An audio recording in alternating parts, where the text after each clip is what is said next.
Welcome students to our YouTube channel Surveshwar Siddhant classes Akola. देखिए, इसके पहले लेक्चर में हमने रेफरेंस इलेक्ट्रोड में पहला एग्जाम्पल देखा था प्राइमरी रेफरेंस इलेक्ट्रोड का, और उसका एकमात्र एग्जाम्पल है कौन सा? Standard hydrogen electrode. हमने स्टैंडर्ड हाइड्रोजन इलेक्ट्रोड को पूरी बारीकाई से देखा है, ईच एंड एवरी पॉइंट उसका लिया है, उसके मेरिट्स एंड डीमेरिट्स भी देखे हैं। अब हम अगर डीमेरिट्स ऑफ हाइड्रोजन इलेक्ट्रोड को देखते हैं तो उनको देखने के बाद ऐसा लगता है कि हाइड्रोजन इलेक्ट्रोड को यूज करना बहुत ज़्यादा डिफिकल्ट है। सेकेंडली, हमने सब कुछ करके यूज किया भी तो उसके रिजल्ट रिप्रोड्यूसिबल नहीं है। आदमी बदल गया एक्सपेरिमेंट करने वाला तो भी वैल्यू बदलने वाली है, या फिर समय बदला तो भी क्या होगा? वैल्यू पोटेंशियल की बदलेगी ही बदलेगी, क्योंकि मैन्युअल एरर नहीं होगी तो बाकी की एरर तो आती ही है। हम बाकी के एरर को मिनिमाइज नहीं कर सकते, इसलिए it is very difficult to use standard hydrogen electrode to measure the potentials of another electrodes. अब इतनी सारी प्रिकॉशंस मेंटेन करने के बाद भी अगर वैल्यूज प्रॉपर नहीं मिल रहे तो उसका यूज करने का कोई मतलब नहीं रहेगा। इसलिए SHE को यूज करना हम जनरली क्या करते हैं? अवॉइड करते हैं। फिर SHE को यूज नहीं करेंगे तो किसको यूज करेंगे? तो दूसरा ऑप्शन है हमारे पास, कौन सा? कैलोमेल इलेक्ट्रोड का, सेकेंडरी रेफरेंस इलेक्ट्रोड का। अब सेकेंडरी रेफरेंस इलेक्ट्रोड किसे कहते हैं? The electrode whose potential is exactly known with respect to standard hydrogen electrode and whose values are easily reproducible is called as secondary reference electrode।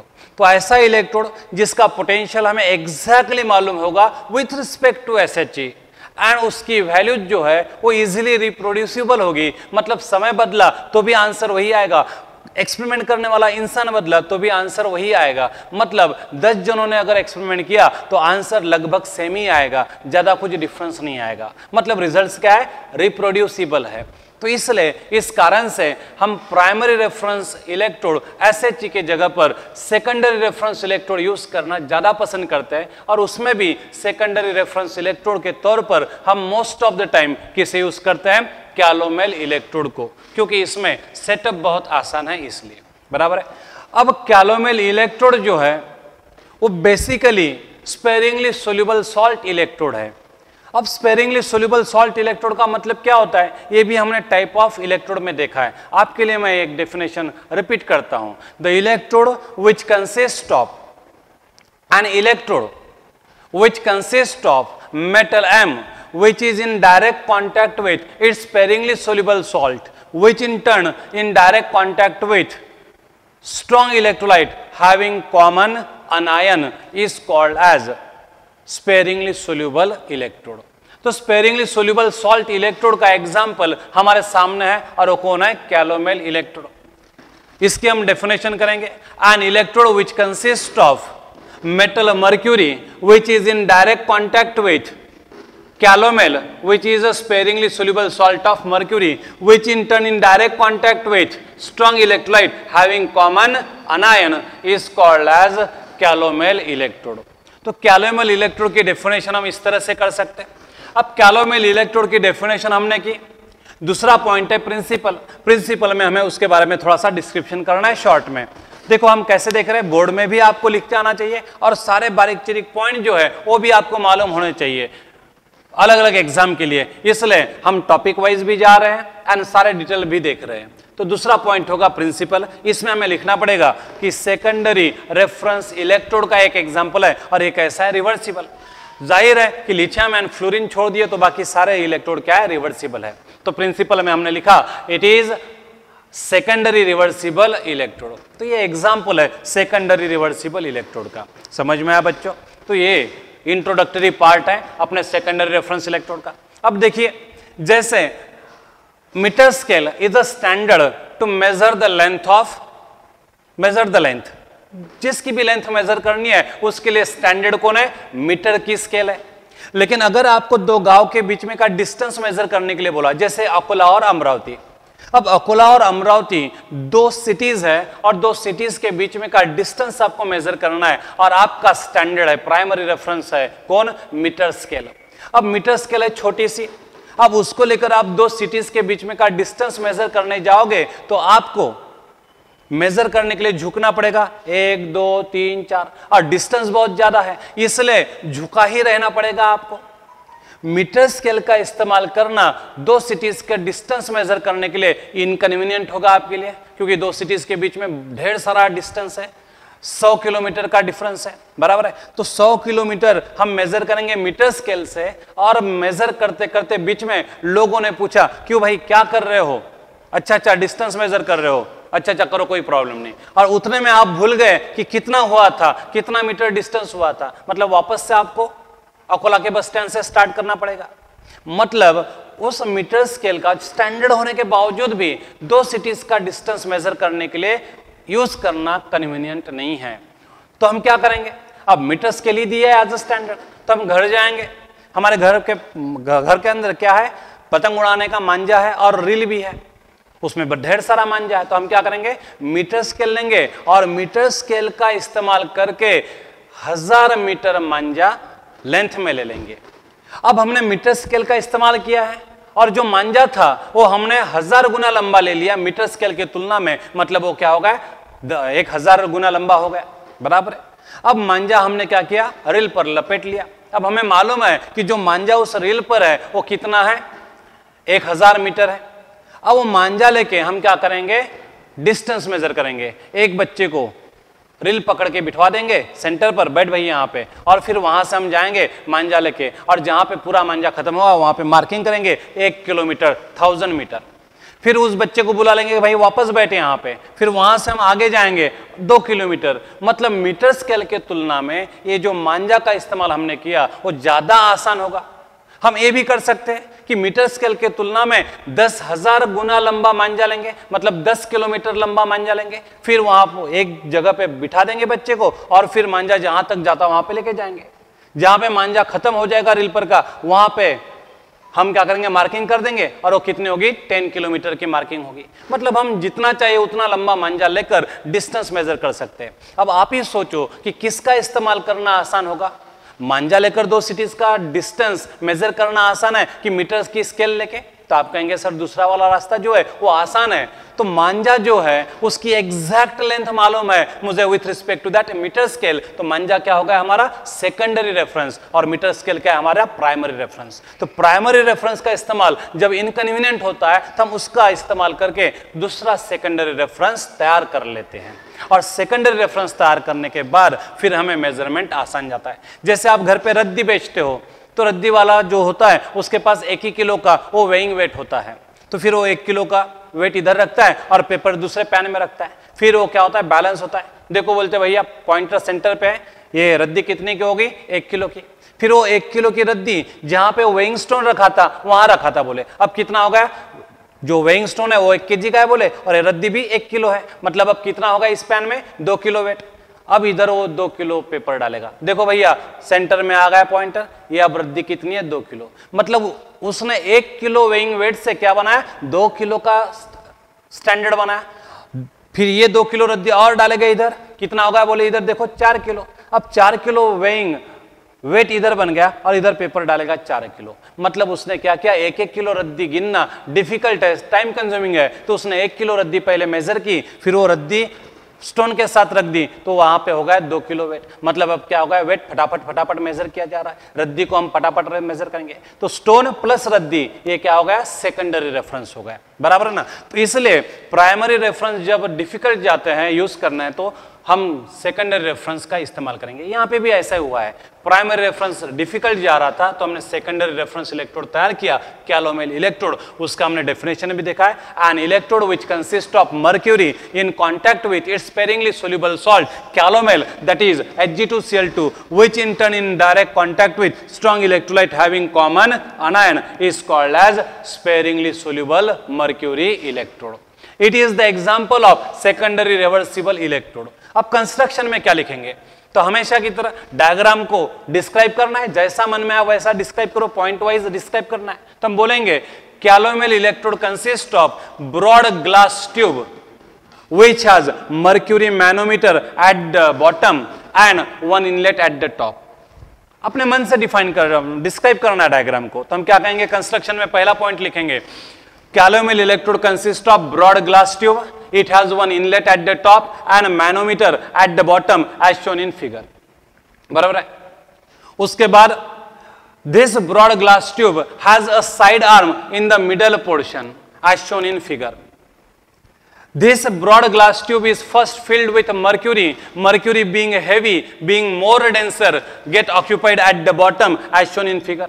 Above the level of mercury, above the liquid mercury, aqueous, above the layer of mercury, paste of mercury and Hg2Cl2 is a place. तो mercury, liquid mercury के ऊपर हम paste of कैलोमिल रखेंगे और paste of कैलोमिल किस में तैयार करेंगे, लिक्विड मर्क्यूरी में।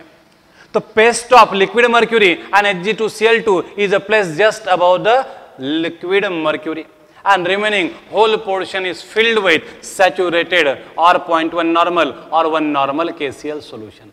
तो जो रिमेनिंग पोर्शन है पूरा का पूरा वो हम फिलअप करेंगे किससे, सैचुरेटेड KCl सॉल्यूशन से और 1 नॉर्मल KCl से और 0.1 नॉर्मल KCl से। जो आपको पसंद होगा वो आप यूज कर सकते हैं। तो and platinum wire is immersed in a liquid mercury through manometer. One end is kept free to couple it with another electrode. तो हमने प्लैटिनम वायर लिया, उसको मर्क्यूरी में डुबा दिया। अब ये प्लैटिनम वायर का एक एंड मर्क्यूरी के कांटेक्ट में और दूसरा एंड फ्री है, वो किसी भी दूसरे इलेक्ट्रोड के साथ कनेक्ट करने के लिए हम यूज कर सकते हैं। तो इस तरह से हम कंस्ट्रक्शन में लिखेंगे। साइड आर्म है, यहाँ पे एक स्टॉपर है, लिक्विड एस्केप ना हो इसलिए, और लिक्विड एस्केप ना हो इसलिए हमने यहाँ पे ग्लास वूल या फिर कॉटन प्लग लगा दिया है। तो ये सब कुछ आप मेंशन कर सकते हैं डिस्क्रिप्शन में, कंस्ट्रक्शन में। तो जितने मेन पॉइंट है उतने बताए तो भी चलेगा। अब कैलोमिल इलेक्ट्रोड है और ये सिंगल इलेक्ट्रोड है, और जब भी हम सिंगल इलेक्ट्रोड रिप्रेजेंट करते हैं तो IUPAC सिस्टम के अनुसार जब भी हम कोई सिंगल इलेक्ट्रोड को रिप्रेजेंट करते हैं तो कैसे रिप्रेजेंट करना चाहिए, एज अ कैथोड। क्योंकि IUPAC सिस्टम किसे मानती है, रिडक्शन रिएक्शन को। इसलिए हर एक इलेक्ट्रोड को जब हम लिखते हैं तो उसे एज अ कैथोड लिखते हैं। तो इसलिए what is the representation of calomel electrode, KCl aqueous, vertical line Hg2Cl2 solid. अब देखो ये स्पेरिंगली सोल्यूबल सॉल्ट है, लगभग इनसोल्यूबल है ये, इसलिए मैंने इसकी फिजिकल स्टेट क्या लिखी, सॉलिड लिखी। बराबर है। तो Hg2Cl2 solid, single vertical line Hg liquid, और यहाँ पे Hg लिक्विड है तो प्रॉपर इलेक्ट्रिकल कॉन्टैक्ट के लिए हमने सपोर्टिव इलेक्ट्रोड का इस्तेमाल किया, किसका, प्लैटिनम का। तो ये होगा उसका कंस्ट्रक्शन का। कंस्ट्रक्शन बहुत ही आसान है, जब आप बोर्ड में लिखोगे तो डायग्राम पहले निकालना और उस डायग्राम पर से आपने क्या करना है, सारा कंस्ट्रक्शन एक्सप्लेन करके बताना है। बराबर है। अब मेन बात आती है वर्किंग की, कि कैलोमिल इलेक्ट्रोड पर पोटेंशियल डेवलप कैसे होता है, किस तरह से पोटेंशियल डेवलप होता है। तो हम ये तो आसानी से एक्सप्लेन कर सकते हैं with the help of Nernst single electrode potential theory. अब देखो ये जो कैलोमिल इलेक्ट्रोड है ये बीच में है EMF सीरीज में, मतलब it is a reversible electrode, मतलब it may play a role of anode और it may play a role of cathode. तो depending upon the nature of another electrode with which calomel electrode is coupled, calomel electrode can behave as anode as well as cathode. समझ में? तो सामने वाले electrode का nature कैसे है उसके हिसाब से मर्क्यूरी का इलेक्ट्रोड जो है ये स्पेरिंगली सोल्यूबल इलेक्ट्रोड, ये कभी एनोड का काम करता है तो कभी कैथोड का काम करता है। तो वर्किंग में हमें ये दोनों पॉइंट देखना है, working of calomel as a anode and second working of calomel as a cathode. तो सबसे पहले हम देखेंगे working of calomel as a anode. अब जाहिर है जब कभी हम कैलोमिल इलेक्ट्रोड को दूसरे इलेक्ट्रोड के साथ कपल करेंगे जो EMF सीरीज में ऊपर है, तब वो क्या करेगा, एनोड का काम करेगा। तो when calomel electrode is coupled with any electrode which lie above in EMF series as compared to calomel, then calomel serve as anode and another electrode will serve as a cathode. बराबर है। तो अब हमें देखना है working of calomel as anode. अब देखो जब ये एनोड का काम करेगा तो इसके पास क्या होगा, ऑक्सीडेशन होगा। जाहिर है the electrode at which oxidation occur is called as anode. अब रिएक्शन की तरफ बहुत बार कैसे ध्यान देना बच्चों, तो when calomel electrode is coupled with any other electrode having higher SRP value, coupled with any other electrode placed above it in EMF series, then calomel acts as the anode and oxidation will occur at it। तो क्या होगा, अब oxidation में यहाँ पे कौन सी species जाएगी, तो यहाँ पे Hg2Cl2 है, यहाँ पे KCl भी है। बराबर है। KCl है मतलब एक्वस सॉल्यूशन है, K पॉजिटिव है, Cl नेगेटिव है। K पॉजिटिव बेचारा पहले ही ऑक्सीडाइज होके बैठा है और वो इलेक्ट्रॉन लूज करने के मनस्थिति में नहीं है। Cl नेगेटिव जो है वो वहां पे स्पेसीज है, लेकिन it is a strongly non metallic in nature. Cl negative आसानी से ऑक्सीडाइज नहीं होता, वो तो इलेक्ट्रॉन गेन करके स्टेबलाइज होना पसंद करता है, मतलब K पॉजिटिव इलेक्ट्रॉन लूज नहीं करेगा, Cl नेगेटिव भी आसानी से इलेक्ट्रॉन लूज नहीं करेगा। Hg2Cl2 ये बेचारा ज्यादा डिसोसिएट ही नहीं हो पाया, और डिसोसिएट हुआ भी तो Hg पॉजिटिव है वहां पे, वो ऑलरेडी क्या है ऑक्सीडाइज है और ऑक्सीडेशन में नहीं जाएगा, Cl नेगेटिव का वही। तो फिर यहाँ पे ऑक्सीडेशन में जाएगा कौन? तो यहाँ पे ऑक्सीडेशन में जाने वाली एक ही स्पीसीज है, वो है मेटेलिक मर्क्यूरी। और मेटल्स की टेंडेंसी क्या होती है? ऑक्सीडेशन में जाने की टेंडेंसी ज्यादा होती है। तो इसलिए liquid mercury undergo oxidation and form mercurous ion. तो ये जो लिक्विड मर्क्यूरी है उसके एटम जो प्लैटिनम वायर के पास है वहां पे जाएंगे और ऑक्सीडाइज होंगे, और ऑक्सीडाइज होते होते एक ही इलेक्ट्रॉन क्या करेंगे? लूज करेंगे। तो मर्क्यूरी जब ऑक्सीडाइज होगा तो इलेक्ट्रॉन लूज करेगा, और ये इलेक्ट्रॉन इस प्लैटिनम वायर पर क्या होंगे? एक्यूमुलेट होंगे, जिसकी वजह से प्लैटिनम वायर पर कौन सा चार्ज जमा होगा? Negative charge. अब मर्क्यूरी आयन जो है वो अकेले एग्जिस्ट नहीं होते, Hg पॉजिटिव इसका एग्जिस्टेंस नहीं होता। ये Hg पॉजिटिव आयन जो है वो दो आयन कंबाइन होकर एक आयन बनता है, इसलिए यहाँ पे Hg2 डाई पॉजिटिव लिखना पड़ेगा। जैसे हम सादे शब्दों में बोल सकता है Hg पॉजिटिव डायमराइज हो गया, ऐसा हम बोलेंगे समझने के लिए। तो Hg पॉजिटिव अकेला एग्जिस्ट नहीं होता, तो ऐसे दो Hg पॉजिटिव कंबाइन होते हैं और क्या तैयार होता है? Hg2 डाई पॉजिटिव आयन तैयार होता है। मतलब ये दो Hg पॉजिटिव आयन है तो ये क्या होते हैं? कंबाइन होके Hg2 पॉजिटिव आयन तैयार करेंगे। ऐसे ये डायमराइज होते हैं, ऐसा समझने के लिए हम बोल सकते हैं। तो इसलिए यहां पे रिएक्शन मुझे बैलेंस करनी पड़ेगी। Twice mercury liquid gives Hg2 di positive ions plus twice electron. तो ये जो इलेक्ट्रॉन्स हैं ये इलेक्ट्रॉन्स प्लैटिनम वायर पर एक्यूमुलेट होंगे, और इसकी वजह से प्लैटिनम वायर क्या होंगी भाइयों? नेगेटिवली चार्ज होंगी, and Hg2 di positive ions तैयार होंगे सॉल्यूशन में, और Hg2 डाई पॉजिटिव आयंस जो है वो इस प्लैटिनम वायर के इर्द गिर्द जमा रहेंगे। बराबर है? तो इस तरह से ये Hg2 डाई पॉजिटिव आयंस तैयार हुए। अब इनको Hg पॉजिटिव आयन लिखा तो भी चलेगा, कोई प्रॉब्लम नहीं। ट्वाइस Hg पॉजिटिव लिखा तो भी चलेगा, कोई प्रॉब्लम नहीं। ये आयंस जो है ये मर्क्यूरी के तुलना में हल्के हैं, और इसलिए ये हल्के होने की वजह से क्या होंगे? ऊपर की तरफ जाएंगे, और इस अपर चैम्बर में जाके वहां उनकी मुलाकात किसके साथ होगी? इनकी मुलाकात किसके साथ होगी? Cl नेगेटिव आयन के साथ, और ये रैपिडली कंबाइन होकर क्या तैयार करेंगे? Hg2Cl2 सॉलिड, और ये सॉलिड बन के यहाँ इस मिडल लेयर में क्या होंगे? डिपॉजिट होंगे, यहाँ पे सेटल होंगे। अब नेट रिजल्टेंट रिएक्शन क्या है? तो नेट रिजल्टेंट रिएक्शन जो है इन दोनों का कॉम्बिनेशन होगा, इसलिए net resultant reaction when calomel acts as a anode क्या होगा? तो क्या होगा? देखो मैं यहां पे लिख सकता हूं Hg2 di positive Hg2 di positive cancel, इसलिए आपने यहां पे ट्वाइस Hg पॉजिटिव लिखा क्या और Hg2 डाई पॉजिटिव लिखा क्या? कोई फर्क गिरने वाला नहीं है। तो हमें यहां पे ये कॉमन स्पेसिस थी, कैंसिल हो गई। तो ऐसा लगता है कि जैसे मर्क्यूरी जब Cl नेगेटिव आयन के कांटेक्ट में आता है तो ऑक्सीडाइज होकर क्या तैयार करता है? सॉलिड Hg2Cl2, एंड क्या रिलीज करता है? दो इलेक्ट्रॉन। तो यह है reaction when it acts as a anode, इसलिए इसे हम क्या कहेंगे? Oxidation half cell reaction. तो when calomel acts as a anode then which resultant reaction occurs at it?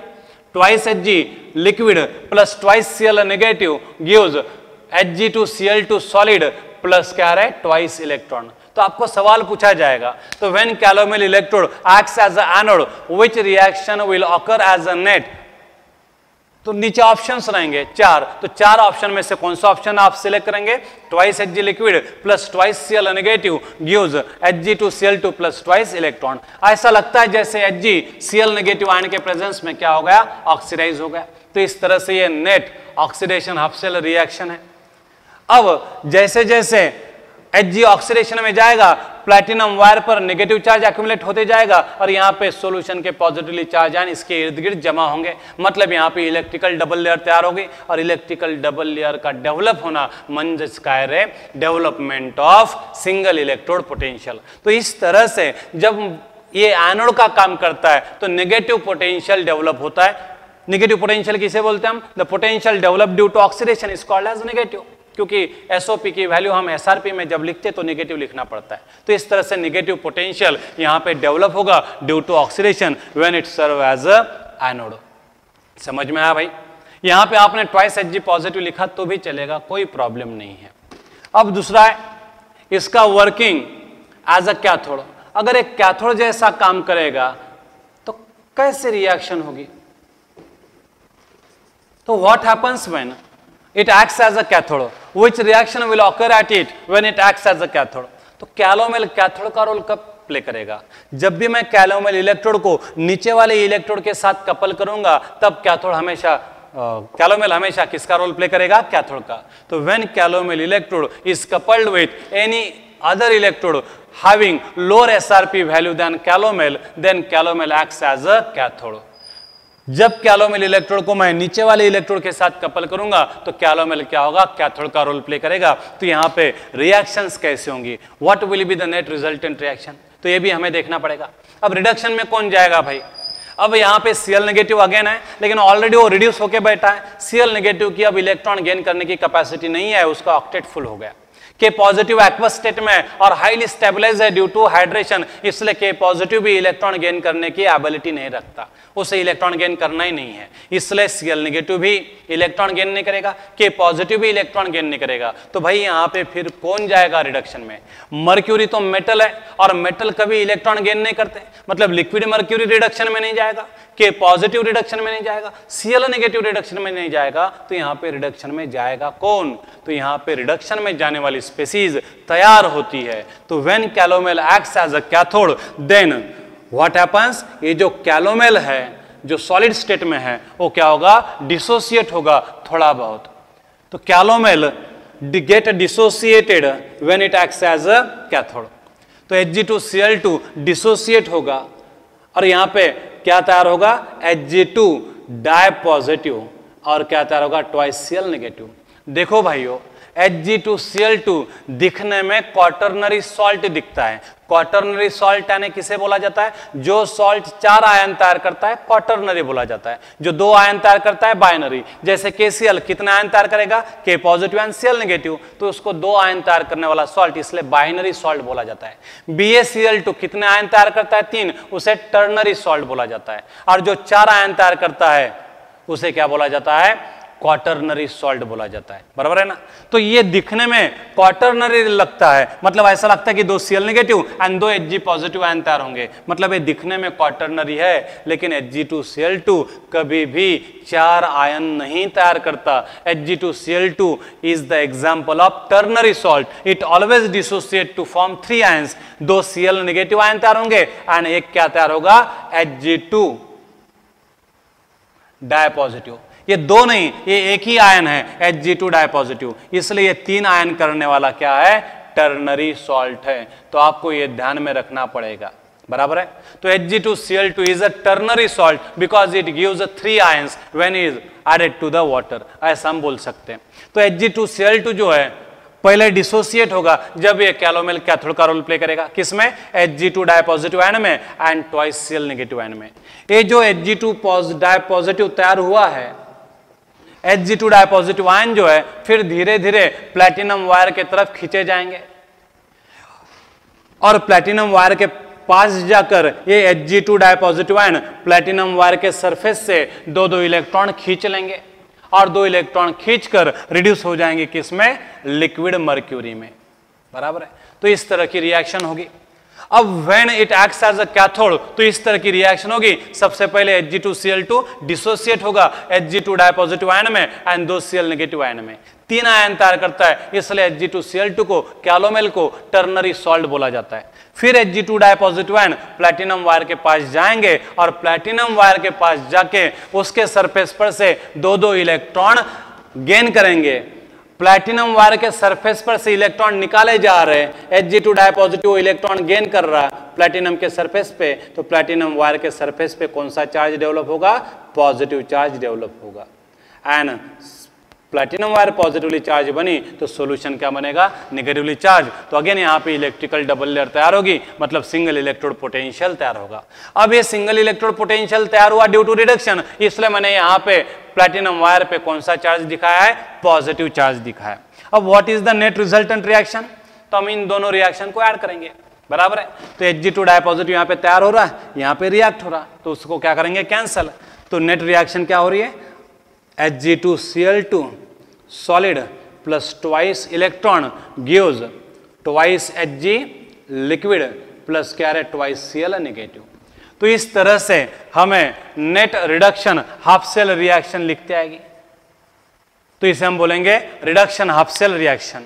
देखिए, तो इस तरह से आपको reduction half cell reaction net format में लिखते आएगी। तो what is the reaction when it acts as a cathode, Hg2Cl2 solid plus twice electron gives twice Hg liquid plus twice Cl negative, इसे बोलते हैं हम रिडक्शन हाफ सेल रिएक्शन। अब आपने इन दोनों रिएक्शन को अगर ऑब्जर्व किया होगा तो ध्यान में आएगा, एनोड के जैसा जब वो काम करेगा तब Cl नेगेटिव आयन कंज्यूम हो रहे, मतलब Cl नेगेटिव आयन का कॉन्सेंट्रेशन कम होगा।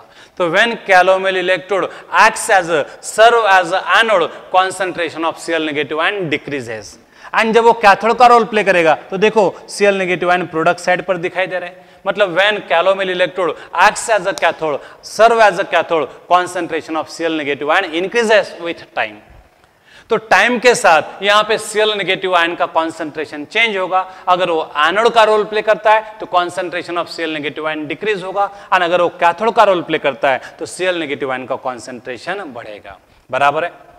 तो आपको यह भी सवाल पूछा जाएगा, during operation of calomel electrode concentration of Cl negative ion seems to increase, it means that calomel must act as, calomel must acting as, तो आपका आंसर होगा it is acting as a cathode.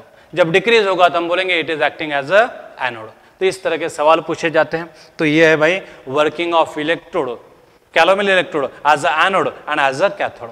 अब यहाँ पे again देखो, हमें electrochemistry study करना है, मतलब हमें रेडॉक्स रिएक्शन को स्टडी करना है, तो हमारे लिए इंपॉर्टेंट यहाँ पे रेडॉक्स रिएक्शन होगी, रिडक्शन एंड ऑक्सीडेशन होगी।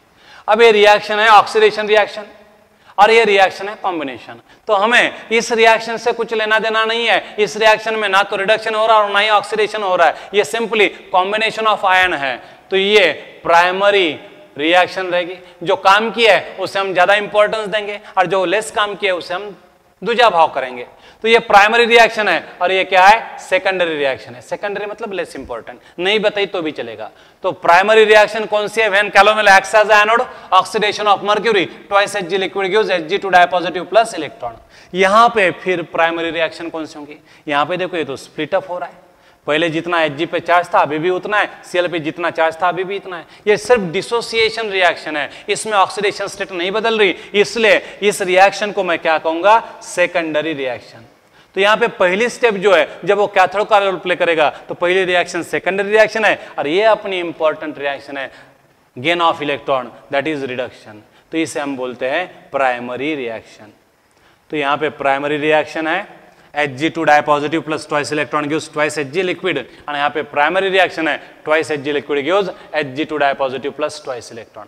अब मैं दो नेट रिएक्शन को देख रहा हूं, oxidation half cell reaction and reduction half cell reaction. अगर आप ऑब्जर्व करेंगे तो आपको exactly reverse of each other दिखाई देंगे। तो जब वो एनोड के जैसा काम करता है और कैथोड के जैसा काम करता है तो वहां पे होने वाली reaction exactly opposite to each other है। तो रिएक्शन देखो यहाँ पे क्या है, twice Hg liquid plus twice Cl negative gives Hg2Cl2 solid plus twice electron, और यहाँ पे क्या है, Hg2Cl2 solid plus twice electron gives twice Hg liquid plus twice Cl negative. Exactly opposite reaction है, रिवर्स हो गई, इसलिए it is the example of reversible electrode because it acts as a anode as well as cathode, बराबर है। अब सवाल पैदा होता है, ये जैसे हमने बताया था SHE में बहुत ही स्मॉल ऑक्सीडेशन पोटेंशियल डेवलप होता है, बहुत ही निग्लिजिबल नेगेटिव पोटेंशियल डेवलप होता है, जिसे हम जीरो समझ लेते हैं अपने कन्वीनियंस के लिए। वैसा यहाँ पे कितना पोटेंशियल डेवलप होगा, तो यहाँ पे कितना पोटेंशियल डेवलप होगा हम तब तक नहीं बता सकते जब तक Cl नेगेटिव आयन का कॉन्सेंट्रेशन हमें ज्ञात ना हो, मालूम ना हो। एक बात यहां पे याद रखनी पड़ेगी, potential of calomel electrode depends upon the concentration of Cl negative ion present in this region. अब दूसरी बात यह है भाई कि Cl नेगेटिव आयन का कॉन्सेंट्रेशन विद टाइम तो बढ़ते चेंज होते जा रहा है। जब वो एनोड का काम करेगा तो Cl नेगेटिव आयन का कॉन्सेंट्रेशन, कैलोमेल इलेक्ट्रोड का पोटेंशियल कितना है ये हमें बताना पड़ेगा। तो इसका पोटेंशियल डिपेंड होता है concentration of Cl negative ion पे। लेकिन Cl नेगेटिव आयन का कॉन्सेंट्रेशन कांस्टेंट कहां रह रहा है भाइयों? जब वो एनोड का रोल प्ले करता है तो Cl नेगेटिव आयन का कॉन्सेंट्रेशन टाइम के साथ कम होगा। जब वो कैथोड का रोल प्ले करेगा तो Cl नेगेटिव आयन का कॉन्सेंट्रेशन टाइम के साथ बढ़ेगा। और हमें मालूम है कि हर इलेक्ट्रोड का potential concentration of particular ion पर डिपेंड रहता है, और यहाँ पे वो Cl नेगेटिव आयन के कॉन्सेंट्रेशन पर डिपेंडेंट है। और यहाँ पे अगर Cl नेगेटिव आयन का कॉन्सेंट्रेशन समय के साथ बदल रहा है, कम ज्यादा हो रहा है, तो potential developed on calomel electrode भी समय के साथ कंटिन्यूअसली बदलते जाएगा। अब हमें कैलोमेल इलेक्ट्रोड का पोटेंशियल ही एग्जैक्टली मालूम नहीं, तो हम इसको कैसे as a reference electrode, secondary reference electrode use करेंगे? तो इसके लिए क्या करना है, तो देखो, जब हम 0.1 नॉर्मल केसीएल का इस्तेमाल करेंगे, मतलब डाइल्यूट केसीएल यूज करेंगे, तो जब हम डाइल्यूट केसीएल का इस्तेमाल करेंगे तो पहले से वहां पे Cl नेगेटिव आयन कम है, और कम Cl नेगेटिव आयन में थोड़ा सा भी चेंज हुआ तो फिर वो सिग्निफिकेंट हो जाएगा, बराबर ना? अगर पहले से ही Cl नेगेटिव आयन कम है और उसमें से Cl नेगेटिव आयन कम या ज्यादा हो गए तो जो भी चेंज होगा वहां पे सिग्निफिकेंट होगा, और इसलिए पोटेंशियल ऑफ कैलोमेल इलेक्ट्रोड भी सिग्निफिकेंटली चेंज होगा। 1 नॉर्मल के लिए भी वही बात है। 1 नॉर्मल ऐसा कौन सा कॉन्सेंट्रेटेड है, ज्यादा कॉन्सेंट्रेटेड नहीं हो, यहाँ पे भी Cl नेगेटिव आयन का कॉन्सेंट्रेशन थोड़ा बहुत भी कम ज्यादा हुआ तो Cl नेगेटिव आयन का कॉन्सेंट्रेशन सिग्निफिकेंटली चेंज होगा, और जब कॉन्सेंट्रेशन में सिग्निफिकेंट चेंज होते हैं तो पोटेंशियल में भी सिग्निफिकेंट चेंज होते हैं। इसलिए हम यहाँ पे पोटेंशियल कांस्टेंट रहे इसकी कोशिश करेंगे, क्योंकि 1 normal KCL and 0.1 normal KCL का इस्तेमाल करेंगे तो कॉन्सेंट्रेशन सिग्निफिकेंटली चेंज होगा, तो पोटेंशियल में भी सिग्निफिकेंट चेंजेस आएंगे, तो वहां पे फिर वैल्यू हमें एक जैसी नहीं मिलेगी, टाइम के साथ उसकी वैल्यू वेरी होगी, तो हमारे पोटेंशियल की वैल्यू अलग अलग आने की वजह से दूसरे इलेक्ट्रोड का पोटेंशियल हम ढंग से मेजर नहीं कर पाएंगे। अब क्या करेंगे, इस प्रॉब्लम को कैसे सॉल्व करेंगे? ऐसा क्या है हमारे पास कि हम Cl नेगेटिव आयन का कॉन्सेंट्रेशन कांस्टेंट रख पाएंगे? 1 नॉर्मल या 0.1 नॉर्मल केसीएल सॉल्यूशन में Cl नेगेटिव आयन का कॉन्सेंट्रेशन कांस्टेंट रखना हमारे बस की बात नहीं है। मतलब जब हम इन दोनों को यूज करेंगे तो पोटेंशियल समय के साथ बदलते रहेगा, तो समय के साथ दूसरे इलेक्ट्रोड का पोटेंशियल भी बदलते रहेगा, तो हम किस वैल्यू पे भरोसा करें? इसलिए इसका पोटेंशियल कांस्टेंट रहना जरूरी है, और इसका पोटेंशियल कांस्टेंट रहने के लिए Cl नेगेटिव आयन का भी कॉन्सेंट्रेशन कांस्टेंट रहना चाहिए। कांस्टेंट कब रहेगा? तो देखिए बच्चों, हमने सॉल्यूशन में सैचुरेटेड सॉल्यूशन देखा है। The solution which consists of that much amount of the solute which is required to establish an equilibrium between dissolved and undissolved electrolyte is called as saturated solution। तो हम saturated KCl का इस्तेमाल करेंगे, और saturated KCl में क्या होता है, KCl solid and K positive ion and Cl negative ion, इनके बीच में क्या होता है रे, इक्विलिब्रियम मेंटेन होता है, बराबर है? क्योंकि ये सैचुरेटेड सॉल्यूशन है, तो सैचुरेटेड सॉल्यूशन की खासियत क्या है, इसमें अनडिसॉल्व सोल्यूट एंड डिसॉल्व सोल्यूट में क्या होता है, इक्विलिब्रियम एस्टेब्लिश होता है। जब कैलोमेल इलेक्ट्रोड अब एनोड का काम करेगा तो Cl नेगेटिव आयन का कॉन्सेंट्रेशन कम होगा, जैसे Cl नेगेटिव आयन का कॉन्सेंट्रेशन कम होगा तो इक्विलिब्रियम डिस्टर्ब होगा, और ली चार्टलियर प्रिंसिपल के अनुसार जो चीज कम होती है उसे बढ़ाया जाता है। इसलिए रिएक्शन कहां शिफ्ट होगी, फॉरवर्ड डायरेक्शन में, so as to keep the concentration of Cl negative ion constant.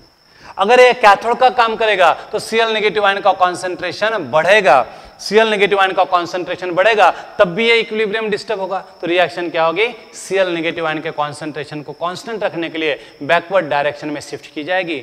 मतलब जब हम सैचुरेटेड KCl सॉल्यूशन का इस्तेमाल करते हैं तो वहां पे naturally according to Le Chatelier principle concentration of Cl negative ion remains constant, और इसलिए फिर सैचुरेटेड KCl का जब हम इस्तेमाल करेंगे तो कैलोमेल इलेक्ट्रोड का भी पोटेंशियल फिक्स रहेगा।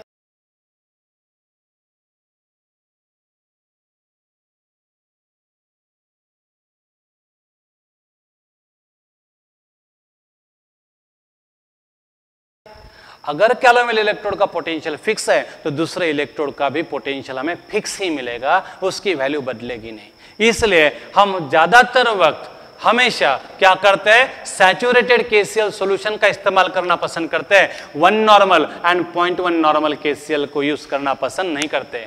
तो while using calomel electrode it should be advised that you have to use a saturated KCl solution instead of 1 normal and 0.1 normal KCl solution. इसलिए मैंने डायग्राम में सैचुरेटेड केसीएल सॉल्यूशन दिखाया, 0.1 and 1 normal हम इस्तेमाल करना पसंद नहीं करते क्योंकि उससे हमें फिर दिक्कत होगी आगे।